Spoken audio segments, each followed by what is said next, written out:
It's Bracketmania. It's that time again, mid-March, and the most important sheet of paper across the United States is the NCAA Divisional and Men's Basketball Championship bracket. It's Bracketmania. How many of you fill out a March Madness bracket? Do you fill out more than one bracket every year? Do you still print and write in your teams? Or do you fill out the bracket online? We call that here Boomer Brackets. More to come on that. This has all the makings for a classic sports branding podcast. It's March Madness Bracketmania.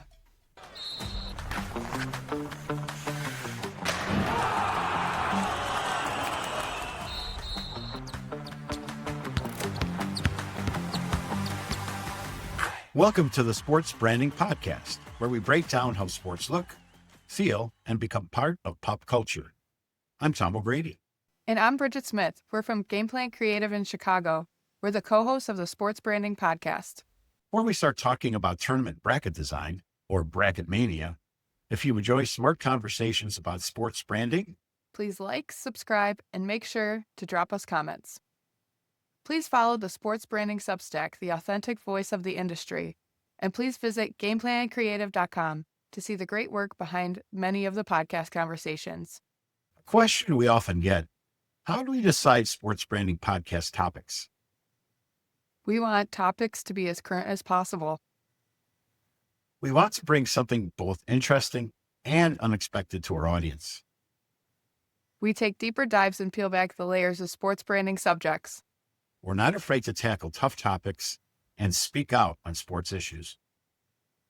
When we see branding that captures our imagination, we'll share it and explain why we love it. We want to share the who, the what, the where, the how, and the when with you on our podcasts.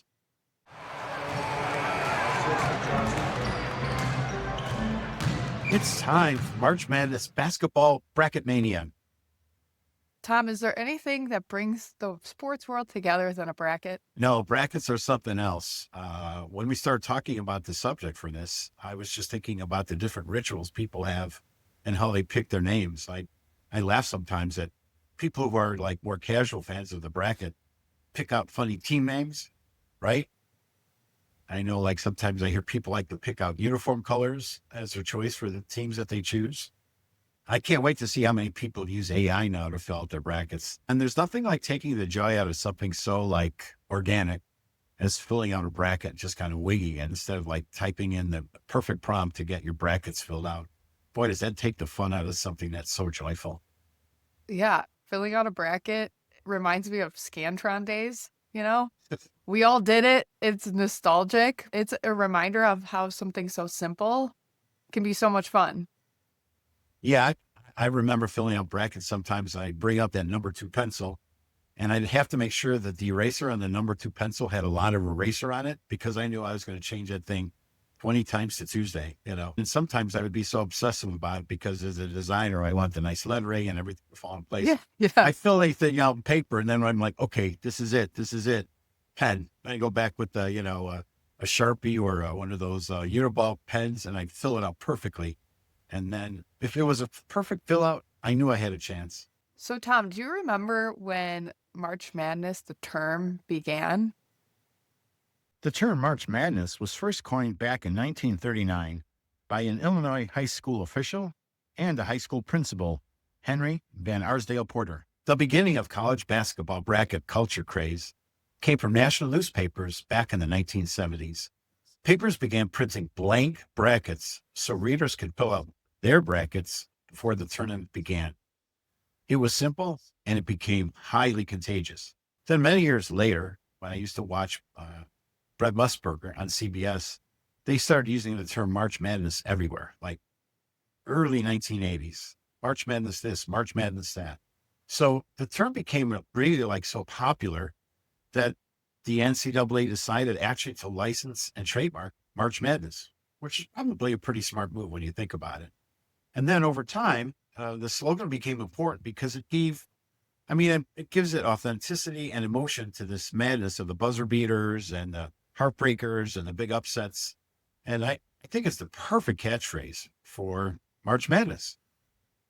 When these brackets were in the newspaper, it started just becoming like a game schedule, but it's turned into way more than that now. Fans could predict the winners in advance. They could track who's moving to the next rounds. You could compete against your friends, your coworkers. You could compare and critique other picks from other people.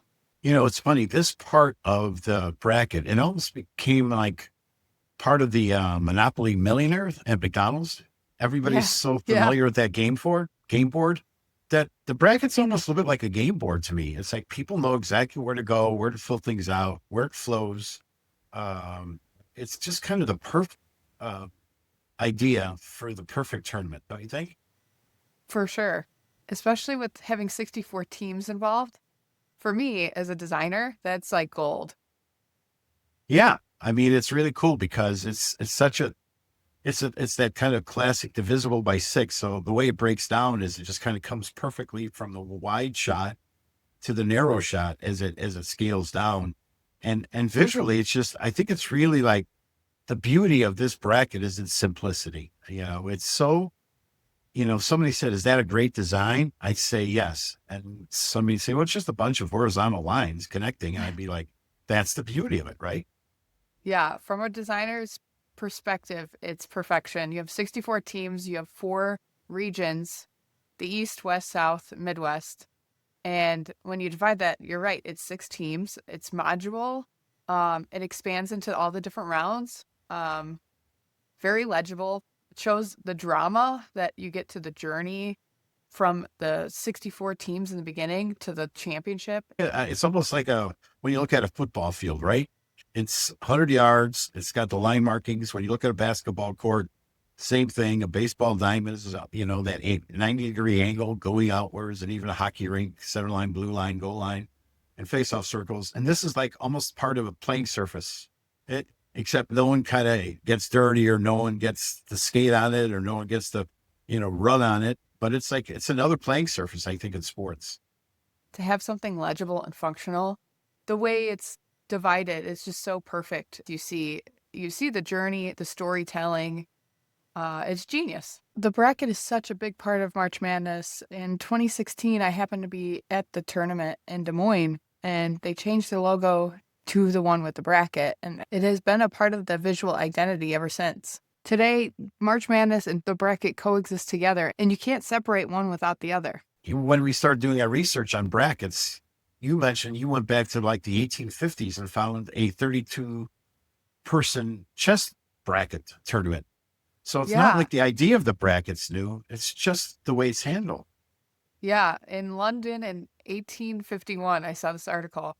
It was the first international chess tournament that did a single elimination event. I mean, there could be something else that hasn't been recorded, but it was the first single elimination event, and it was the first kind of bracket layout of a sports event that's been out there, which is really interesting. So it's not like it's a new idea. It's just the best No. version of that idea, right? So I mean, I'll make this statement. I mean, I think this format created what is arguably one of the most recognizable diagrams in all of sports branding. You say bracket, instantly what you're going to be looking at. Tom, did you ever do brackets in the 80s with your office? Oh my God. Yes.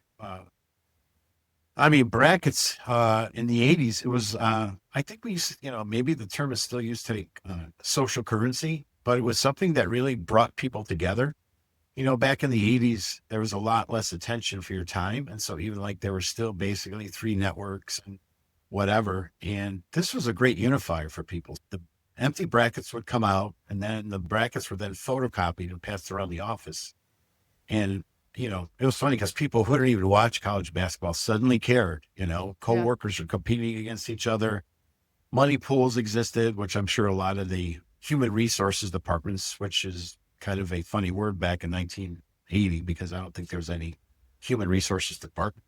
But I'm showing my age here a little bit, but office bragging rights matter. It was like a big deal, and people would really get into it, And bracket became more than just a social object. But I think some people really take these brackets seriously. And they even did back in the 80s with a lot less information to pull from. Today you have AI to do your bracket for you. Back then you had open up a newspaper and kind of like figure out who's playing who and listen to maybe some radio station talk about the tournament. But yeah, it was very different back then. I remember my dad coming home with a briefcase when I was like 7 or 8 years old. He had about like 5 to 10 photocopies from his work of the empty brackets because he wanted to fill them out, have different scenarios, which was interesting. But in 1995, the internet exploded and it gave lots of people access to these brackets. So naturally, everybody had more access to it and they played. And then eventually it ended up on apps like ESPN, Yahoo Sports, CBS Sports. I play on those today. I have for Yeah. the last like 10 years. It's funny you're mentioning your dad. You know, that's where the boomer bracket comment came from, because I'm a boomer bracket guy. Like, I Yeah. don't want to go online and do it. I just love the tactile quality of going and running to my, laser copy printer and hitting the 5 button. And then I just like get 5 copies and then I just begin to fill them out. And Yeah. I always do like one that's like, heavily with the favorites. And then I always try to figure out one that's got a lot of the upsets in there, which rarely lands, but it's always fun to try to pick those out. And then, sometimes I'm just like, oh, I'm going to mix these up, and like we talked about, I'm really curious to hear in comments how people pick their brackets and what the process is for that. But, your dad and I have a lot in common. So do you take his brackets? Do you help him fill it out? My dad is such a pencil paper person. Me He too. wants to see every single scenario. And with the apps, you only see round of 64 and then Sweet 16, like as you're going on, and you can't really see the whole picture, Right. Right. which drives him nuts. Technology is not a strong suit, Yeah. which, Yeah. boomer I mean, brackets. it's boomer brackets. Yeah. I'm one of those people, but I try to do it online, and, I'm not a technical genius either, as you know, but at the end of the day, it takes just a little bit of the joy out of it for me, and like I said, I got to come up with my sharp number 2 pencil and an eraser and just have at it, Yeah. I don't even like to have sometimes I don't even like to have the computer open and looking as I'm filling it out. I'd rather just have a sheet of paper that I fill out. So it allows me some interplay back and forth, but it's not like just, oh, I'm just copying somebody's, picks, I'm amazed because you and I were talking and you said ESPN's tournament challenge, it checks over some 20 million entries. That's insane. I'm known to over exaggerate. Doesn't it seem like everyone now uses brackets to explain, compare, and to rate stuff? I mean, how about best movie lists? Or how about food competition brackets? Or how about music tournament brackets? How about even marketing campaign brackets? I mean, it's omnipresent.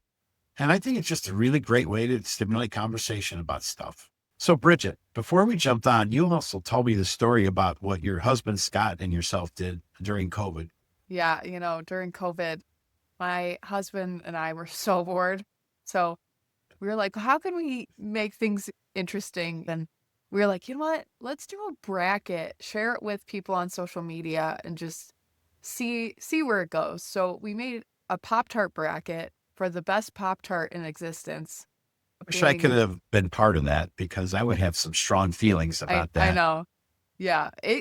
There was some upsets. People were very angry on Yeah. certain, Don't mess with people's Pop-Tarts, Bridget. we did a candy bracket. Everybody got into it though. It was in the Pringle bracket. We also did the Pringle bracket. It got people going, and it kind of felt like a March Madness tournament going on, honestly. Everybody's involved. They're like, oh, I've never even heard of that Pringle. How did that get in there? Oh, that's Um, funny. That's funny. yeah. But after that, we needed to go on a no carb diet. But I see those type of brackets now for everything. I see it for, retro, my background back in the 1990s with the NBA. So I see retro NBA team logo brackets. So when Bridget joined our agency back in 2017, and almost immediately we were going to begin working on the All-Star animation and event graphics look and feel. And so our client at the time, our friend Ann Ossie, said, I want to do try to see if you guys can come up with something different for the bracket besides just, the players' names and, their team name and the seating of the bracket. So, Bridget, you could kind of jump in and take over, but Yeah, so my first All-Star game with Tom, working with Tom in MLB, was in 2017. It was the All-Star game for Miami. And for the Home Run Derby, we came up with a bracket with the 8 players. They were competing against each other, and we came up with emojis for their heads. It was like a great idea for the time. and emojis were red hot then, like especially personalized emojis, and even when we started doing the research for some of the guys that might have made it, of course, we're like, oh, we're gonna have to create emojis for these guys. You're like, no, I found Miguel Cabrera. He's got his own emoji already from the Tigers. Or I have this one. We're like, wow, this is like low hanging fruit, right? Yeah, and it didn't stick, but And since day one, it's been the T-Mobile Home Run Derby. So we've always had to incorporate this kind of wild, kind of magenta fuchsia into the background branding. But we've had a lot of success with it. the tournament bracket has become a compare, compete, and complain graphic. Please leave us a comment about your bracket formula and how you make your picks, and what methods you've used to fill it out. People take these brackets so seriously, and we do too, but ultimately, the idea of a bracket is just a lot of fun. Hope you enjoyed this. It's Bracketmania podcast. Our goal is to provide insightful conversations about sports, branding, and yes, even bracket design. Please like, subscribe, and make sure to drop us comments. We're working so hard to build a community of like-minded fans who are curious about the sports branding industry. Also, please don't forget to subscribe to the Sports Branding Substack and visit gameplaycreative.com to see the work behind the conversations. Thanks for checking out our podcasts. We really appreciate your support, and good luck with your basketball brackets.